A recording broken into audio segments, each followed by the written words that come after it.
आनंद झाला आणि पंडितांची बुद्धी आता प्रतिभेची उंची घेऊ लागली.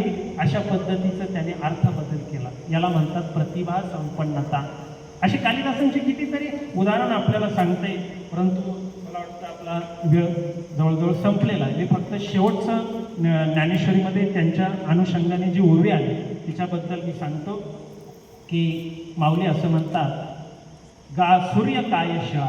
माऊली काय म्हणतात, सूर्य काय शिळा अग्नी म्हणो येत आहे ओविळा, का नित्य वाहत या गंगा जळा पारिसी पण असे. याचा अर्थ काय माहिती आहे का? ज्ञानोबराय म्हणतात, सूर्य दररोज उगवतो, दररोज मावळतो, पण तो कधी शिळा झालाय का? नाही. सूर्य कधीही शिळा होत नाही. नित्य नवा दिस जागृतीचा तसा हा सूर्य सदैव काय होत असतो, उगवत असतो. तो नित्य नवाच आपल्याला भासत असतो. दुसरी गोष्ट पुढे ते म्हणतात, अग्नीचं कधी आपण सोवळं ओवळं पाळलंय का? नाही. अग्नी आपल्याला नित्य नवीनच वाटतो. अग्नी आपल्याला कायम तेजस्वीच वाटतो. दुसरी गोष्ट, गंगा जळ कधी पारसं होतं का? त्याला शुद्ध करावं लागतं का? ते शुद्धच असतं.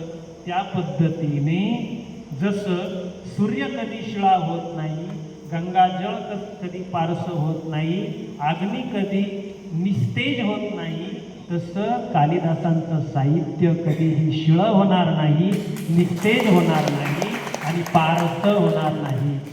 आचार्य आत्रे आषाढस्य प्रथम दिवसे नावाचं आत्र्यांचं पुस्तक आहे.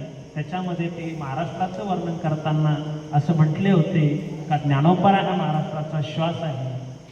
पुढे ते म्हणतात, तुकोबराय हा महाराष्ट्राचा निश्वास आहे. आणि मी आता पुढे त्यांचं वाक्य इथं संपतं, पण आता त्यांची माफी मागून मी पुढचं वाक्य पूर्ण करतो की ज्ञानोबराय हा महाराष्ट्राचा श्वास आहे, तुकोबराय महाराष्ट्राचा निश्वास आहे आणि महाकवी कालिदास तुमचा आमचा ध्यास आहे. हे आपलं झालं पाहिजे. त्यांचं साहित्य आज आपण या ठिकाणी त्यांचं साहित्य वाचा. आपल्या सर्वांना वाचनाची आवड आहे, त्यांनी वाचलं असेल ते ठीक आहे. शांता शेळके, त्याच्यानंतर शिरवाडकरांनी पण त्याच्यावरती काव्य केलेलं आहे मराठीमध्ये, तेही वाचा. अनेक कवींनी केलेलं आहे. वसंत बापटांचंही काव्य आहे, ते आपण वाचावं, जेणेकरून आपल्याला हे कवी कळतील आणि या कवींची प्रतिभाशक्तीने आपल्या जगण्याला नवा अर्थ देता येईल, एवढीच भावना या ठिकाणी प्रकट करतो.